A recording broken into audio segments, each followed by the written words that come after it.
জান্নাত ওখানে কি করো? দেখি তো জান্নাতে কি করতেছে।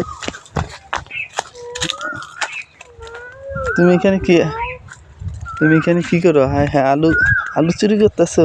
আলু ধরে পুইতে দিলাম। হ্যাঁ, দেখেন বন্ধুরা, জান্নাতে আলু খেতে আইছে।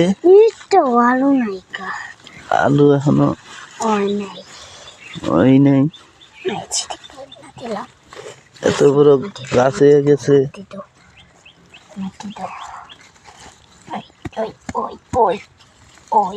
এই যে আলু কেবল হইতেছে।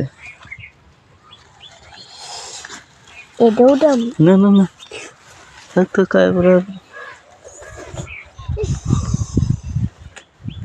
বড় একটা গাছ করতাম,